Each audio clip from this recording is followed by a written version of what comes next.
Puerto Sherry patrocina este espacio. Atando Cabos no para de trabajar para estar al día semana tras semana y mucho más con las ganas que teníamos de volver. Hemos ido a la Costa Brava a una de las regatas más multitudinarias de una sola clase, en este caso de Optimist. Aprendemos más sobre nuestra historia actual desde Tordesillas. Hablamos con Fernando Jiquel, director general de una de las empresas náuticas más importantes, en este caso ubicada en Madrid. Y estrenamos sección, una sección en la que vamos a tratar el estilo de vida que es en sí el mar. Para inaugurarla os vamos a hablar de un considerado nuevo alimento, el plancton marino, y acabaremos con los recordatorios de las regatas que ya se han inscrito en el calendario de este 2020.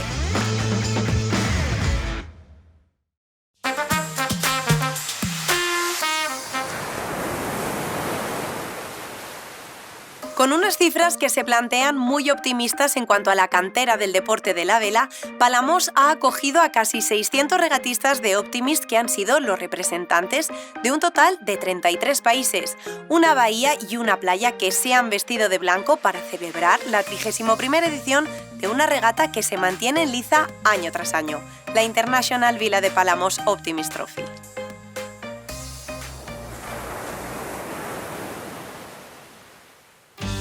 El Club de Vela Palamos y el Club Náutic Costa Brava cada año por estas fechas organizan una de las pruebas más difíciles a las que se enfrentan. 559 regatistas de la clase Optimist, la clase que es la base de la vela. Este año, superándose a sí mismo, han batido récord de participación. La mañana empezó con la calma de un viento que se estaba despertando, pero ya hacia el mediodía el sol calentó e hizo su función dejando paso al famoso Garbí catalán que con su componente de suroeste sopló desde los 15 nudos y ya acabada la tarde se plantaba con 22 nudos. El alemán Karl Kraus empezó fuerte imponiendo su ley y lideró en solitario la flota de 559 barcos. Le seguían a 2 puntos el también germano Caspar Ilgenstein y tercero y mejor español el balear Marc Mesquida a 5 puntos de diferencia. Cumpliendo el parte, la meteorología empeoró para el segundo día. Aún así, el equipo de comité no dejó pasar la más mínima oportunidad y en cuanto lo tuvo claro, dio la primera salida del día.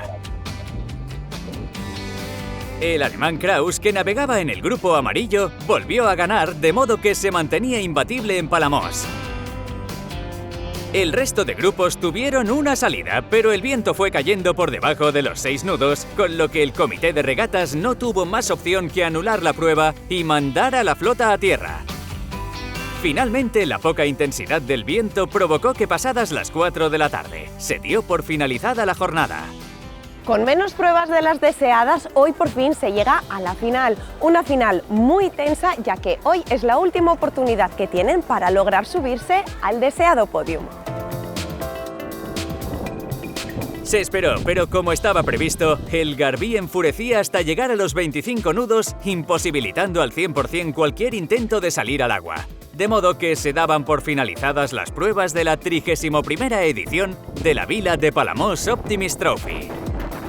El alemán Karl Kraus se proclamó campeón absoluto de la regata. Okay, it was a surprise for me to win the regatta.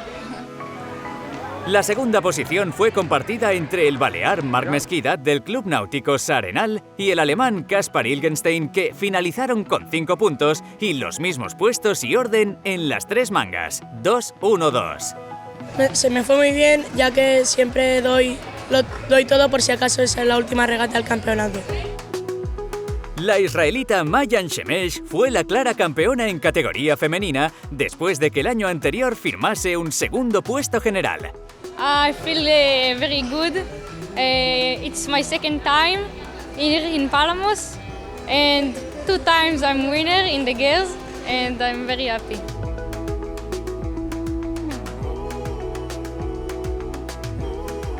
Y así finaliza la 31 edición de la Vila de Palamos Optimist Trophy, donde acabamos destacando la gran labor del equipo organizativo que ha gestionado la logística de un campeonato tan complicado como este con muchísimo éxito.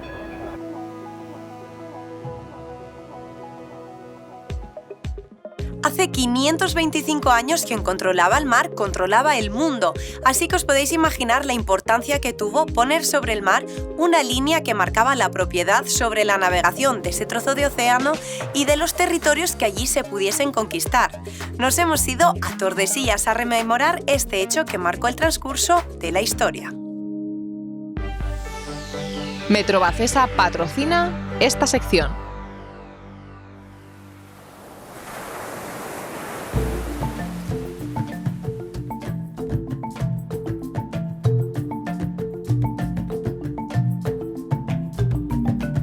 Ana, te hemos escogido para que nos ayudes a retroceder en el tiempo algo más de 5 siglos. Nos situamos en 1494.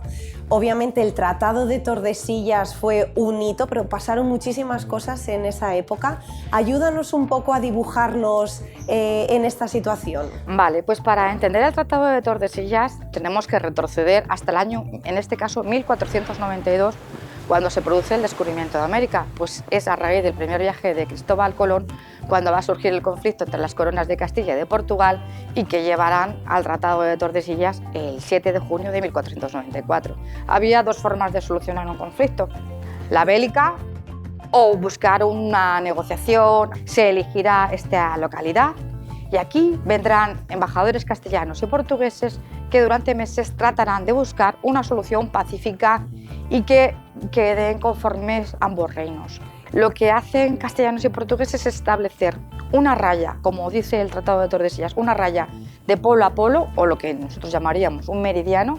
Lo marcan en un punto exacto a 370 leguas al oeste de las islas de Cabo Verde, establecen esa raya o línea divisoria y deciden que a partir de ese momento todo lo que se descubra en el océano de esa raya hacia el este será propiedad portuguesa y que todas las nuevas tierras que encuentren al oeste pasarán a ser propiedad de Castilla. Tenemos que tener en cuenta que Colón solo ha hecho un viaje y lo que van a hacer es repartirse los futuros descubrimientos sin saber en ese momento la magnitud de lo que vendría después.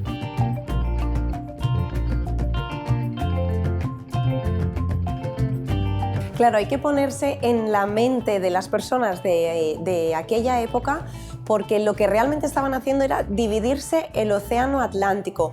¿Cuán importante era el mar en aquel entonces? Mucho. Tenemos que tener en cuenta que estamos hablando todo el rato de la corona de Castilla y la corona portuguesa. Bueno, pues es que en ese momento son las mayores potencias. Son grandes navegantes, grandes conocedores de la náutica, de la cartografía, y eso hace que tengan ese poder a diferencia de otras coronas. ¿Y realmente la delimitación de la línea luego se llegó a llevar a cabo o hubo controversias? Muy buena pregunta. Esa pregunta es muy buena porque lo que sí que ocurre con estos embajadores que negocian aquí es que ambas coronas creen que lo han hecho muy bien, todos han conseguido algo, todos contentos, pero hay un problema.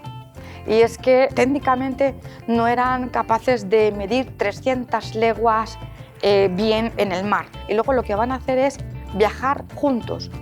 Se establece que saldrán una expedición conjunta donde mezclarán marineros castellanos y portugueses en los diferentes navíos para tratar de establecer esa línea sobre el agua. Y no hay que olvidar que hoy por hoy la cartografía es toda una ciencia exacta, pero en aquel entonces, ¿cómo eran los mapas? Era un secreto de Estado, totalmente. O sea, la cartografía era totalmente un secreto. Tener el conocimiento de saber, los cartógrafos eran personajes, claro, muy importantes. Además, tenemos que tener en cuenta que anteriormente lo que se hacía era mucho una navegación de cabotaje, navegando cerca de la costa, y por lo menos más o menos podían cartografiar. Y cerrando un poco el círculo, las consecuencias inmediatas después de la firma, ¿cuáles fueron? Económicas, las inmediatas fueron, claro, las económicas, porque ellos iban buscando pues, las especias, pero claro, lo encontrarán sobre todo, claro, el oro. Entonces, económicas, pero luego no hay que dejar eso de entender que también, claro, cultural, es tan importante a nivel mundial que está incluido en el Registro de la Memoria del Mundo de la UNESCO. ¿Se puede decir también, Ana, que una de las consecuencias de este tratado fue que dio lugar a la primera circunnavegación del mundo? Claro, porque en realidad el viaje de Colón lo que iba era buscando llegar a las Indias en busca de las especias. El Tratado de Tordesillas es tan importante para la historia del mundo, es decir, no solamente para la historia de España y de Portugal, como vivimos hablando, sino que es importante para la historia del mundo, porque sin saberlo, castellanos y portugueses definieron la lengua y la cultura de millones de personas y fue decidido aquí. Y pues esos documentos son patrimonio de la humanidad. Ana, pues muchísimas gracias por habernos ayudado a entender un poquito más nuestra historia y, como bien dices, la historia del mundo. Así que animamos a todo el mundo a venir a Tordesillas a visitar este museo y a seguir aprendiendo un poquito más sobre nuestra historia. Muchas gracias. Gracias a vosotros.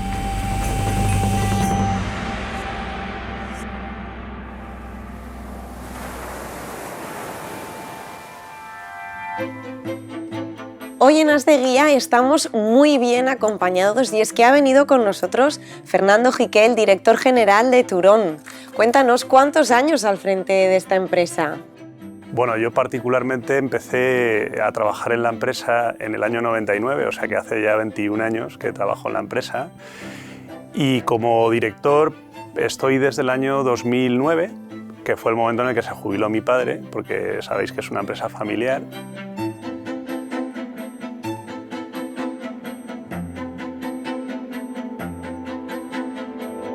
Nosotros computamos a partir del año 1958 y por eso hace un par de años celebramos el 60 aniversario, pero en realidad la empresa con otro nombre empieza un poquito antes, ¿no? en el 47, y en esa época, pues fíjate, empiezan con la distribución de los coches Saab y de unos coches de lujo que se vendían en aquella época, que eran los Facel Vega.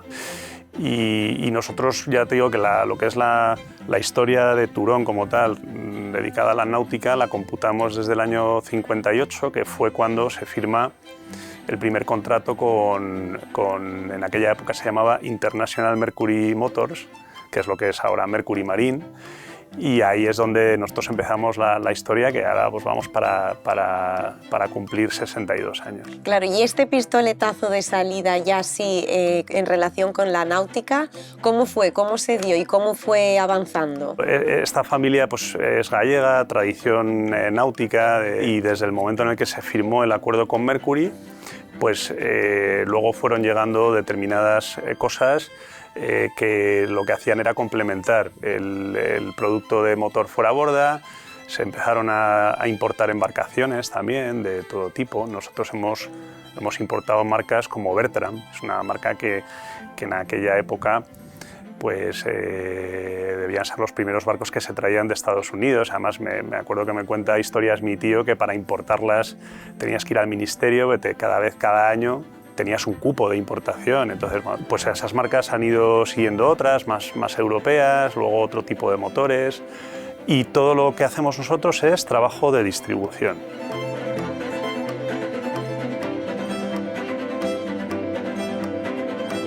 Pues Fernando, 62 años de Turón, hace 2 añitos estabais celebrando el 60 aniversario. Fue una pasada porque mi padre se había jubilado unos años antes. Queríamos de alguna manera aprovechar y hacer un homenaje por toda la carrera que había tenido él en la empresa y la de mi tío también. Aprovechamos el salón náutico, ellos no sabían nada, íbamos a hacer una cena y habíamos hecho un vídeo también que lo proyectamos durante la cena de pues, cómo nos veíamos nosotros, no solamente nosotros, sino también algunos empleados de la empresa, cómo les veían a ellos, las anécdotas que habían vivido durante todos esos años, y la verdad es que fue una noche inolvidable. Nos juntamos ahí 300 personas y te puedes imaginar que es un recuerdo imborrable, y además que es verdad que la historia de mi padre y de mi tío en la empresa es muy curiosa, ¿no? Y poca gente lo sabe porque siempre se pensaban que ellos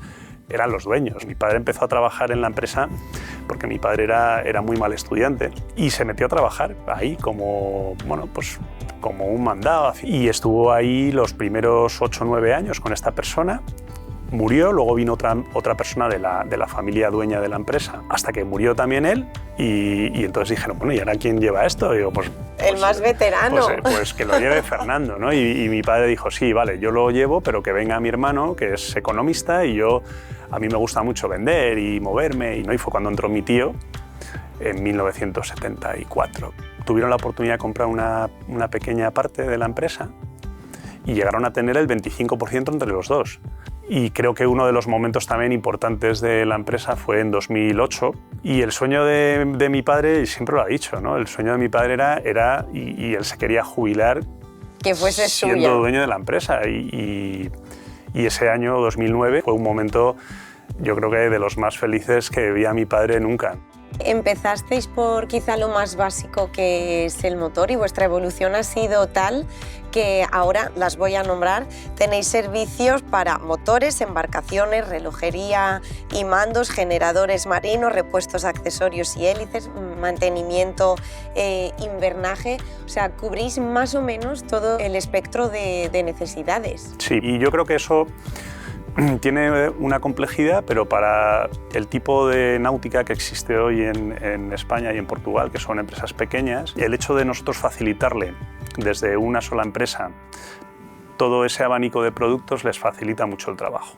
El tener esos proveedores ayudándote, invirtiendo en investigación y desarrollo, pues es fundamental, ¿no? El producto viene y es muy bueno y nosotros tenemos que ver de qué manera le damos valor añadido. Yo creo que lo que nos ha diferenciado siempre es la apuesta por el servicio. ¿Qué planes tiene Turón para conseguir mantenerse ahí arriba? Hemos hecho un plan estratégico para los próximos 5 años. El plan que tenemos tiene 4 pilares básicos, ¿no? Uno es prepararnos para lo que llaman los expertos la omnicanalidad. Luego el segundo pilar es hacia lo digital. El tercer pilar, el cuidado de la gente que trabaja contigo. Cuida de tus empleados, que ellos van a cuidar de tus clientes. Y cuarto pilar. Y el cuarto pilar es seguir buscando nuevos productos o nuevos servicios o nuevas maneras de hacer negocio. There's no comparison. 3.9 to 100 horsepower, the widest range in the outboard industry. See your Mercury dealer. He's got the Merc you want. Muchas gracias por compartir la historia de Turón con nosotros. Pues un placer.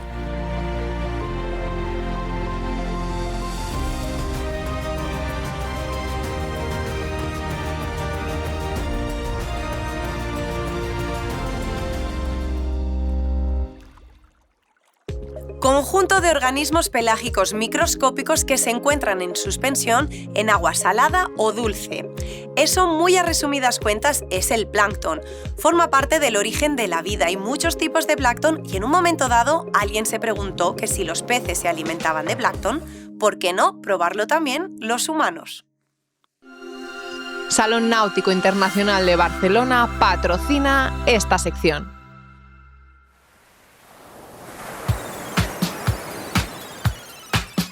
Está claro que uno de los pilares clave de la alimentación humana proviene del mar. ¿Pero habéis probado alguna vez el plancton marino?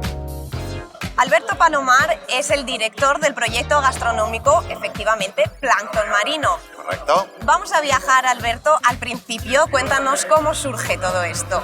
Bueno, si viajamos al principio deberíamos de viajar a 2.500 millones de años atrás, cuando la Tierra solamente había mar, no había tierra. El primer organismo vivo que existió y que realmente formó todo fue el fitoplancton marino. Pero realmente nuestro proyecto se inicia en 2008. Nosotros iniciamos junto con la colaboración de Ángel León, el famoso chef del mar, y empezamos un proyecto en colaboración con él porque él, como buen cocinero del mar, tenía la duda de qué tenía que hacer para realmente descubrir el verdadero sabor del mar. Entonces, una alianza de fitoplancton marino y Ángel León, en 2008 se inicia todo este proyecto que hoy en día, afortunadamente, pues bueno, lleva un camino muy bueno. Y es un proyecto que ha requerido mucha investigación, mucha prueba y error. Claro. ¿Cómo ha sido todo ese proceso? Claro. Pues mira, fueron 5 años desde el 2008 hasta el 2015. Que se dice pronto. Que se dice pronto, 5 años de investigación, pues ten en cuenta que, claro, plancton marino hay 2 especies y dentro del fitoplancton marino, que es el nuestro, hay 60 y pico mil especies conocidas. Entonces, es una de ellas la que nosotros tenemos aquí y realmente nosotros tuvimos que analizar muchísimas especies para dar con la que organolépticamente nos daba todas las propiedades correctas para podérsela dar al ser humano. Y después nos encontramos con otro escollo, y es que esto no había sido nunca ingerido por el ser humano, al menos directamente. Y un momento clave para vosotros fue en el 2014, cuando la Comunidad Europea os da el certificado de nuevo alimento. Bueno, para nosotros fue un hito en la historia. Fuimos la primera empresa a nivel mundial que tuvo la autorización para vender fitoplancton para consumo de ser humano. Y después, realmente el estar en colaboración con un chef mundialmente conocido como es Ángel León nos hizo ser una empresa reconocida automáticamente a nivel nacional primero y después mundial. Claro, y este microorganismo es utilizado en muchos sectores, Sí. pero en la gastronomía, ¿qué aporta? Primero, evidentemente, es el auténtico sabor del mar, o sea, plancton marino es como si le estuvieses dando un bocado a una ola, ¿no? Y una frase que dijo Ángel que me parece muy interesante y muy ilustrativa es que el plancton no sabe a mar, es el mar que sabe a plancton. Correcto. A mí me sabe a cañailla, a mí me sabe a vígaro, a mí me sabe a ortiguilla. Entonces, siempre rectificamos y decimos, no, es el plancton lo que tiene el verdadero sabor, con lo cual es de ahí de donde parte. Es el auténtico proveedor de todo ese sabor a cualquier tipo de animal que realmente se alimenta de esto. Está claro que aporta mucho aroma y mucho sabor, Sí. pero también tiene muchas propiedades que benefician a la salud de quien lo prueba. Hay una cosa muy divertida que contamos Ángel y yo siempre, y es que pobre fitoplancton marino, como te he dicho antes, es el primer ser vivo que existió en la Tierra. Por lo tanto, lleva tantos años luchando contra tantas cosas que al final ha tenido que crear un montón de anticuerpos para defenderse de todo, ¿no? Con lo cual, evidentemente, tiene unas altas propiedades saludables, de un alto contenido en omega 3, omega 6, muchísimos minerales, tiene el mayor antioxidante que existe en altas proporciones, en fin, es un producto muy, muy, muy saludable. Además, el plancton es el productor de prácticamente el 50% del oxígeno que respiramos. Y una de las propiedades muy importantes que tiene el plancton marino es que es apto para casi todos los públicos, incluso para la gente que es alérgica al marisco. Sí, es correcto. Al final el plancton no tiene límites para nadie. El plancton hay que tener en cuenta que primero es vegano. Hay que decir incluso que los veganos que tienen una falta importante de vitamina B12, el plancton tiene un aporte muchísimo más grande de B12 que cualquier comprimido de farmacia. Y el plancton tiene 0 alérgenos. O sea, no incluso las personas que tienen alergia a pescados, mariscos, crustáceos, sino cualquier tipo de alergia. Y hoy por hoy, ¿cómo conseguís el producto final? Hay gente que cree que nosotros vamos al mar y extraemos toda la comida del mar, ¿no? No, nosotros tenemos nuestra propia despensa. No podemos pescar el plancton, es microscópico, con lo cual lo tenemos que cultivar. El cultivo se realiza mediante fotosíntesis, que es lo que realiza cualquier vegetal, ¿no? Entonces nosotros lo tenemos en el fantástico clima del puerto de Santa María. Nosotros aportamos el CO2 porque lo hacemos en circuito cerrado para que no se contamine y en 4 meses tenemos el producto. ¿Y vuestro futuro, después de lo que os ha costado llegar hasta aquí, qué crees que son los siguientes pasos a tomar? Pues mira, nosotros estamos en un proceso, primero hemos intentado que el canal Horeca, que es la restauración, los restaurantes, los hoteles, realmente son los cocineros profesionales, nos conozcan, nos utilicen. Después hemos ampliado al público de calle, una vez hemos creído que ya sabían utilizar el producto y ahora nuestro siguiente paso es la industria. Entonces sí que podemos ir diciéndole a la gente que se vaya familiarizando con el plancton marino, porque muy pronto lo vamos a acabar usando. Va a ser que sí.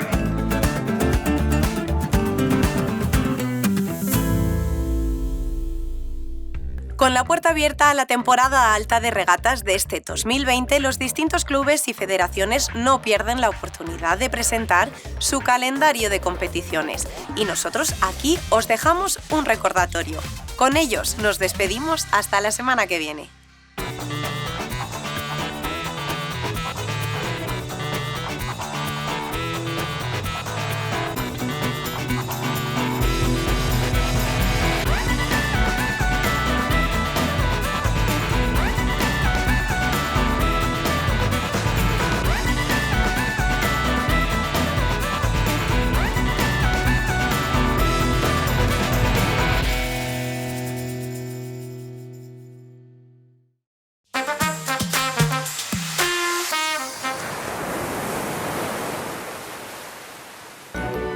Puerto Sherry ha patrocinado este espacio.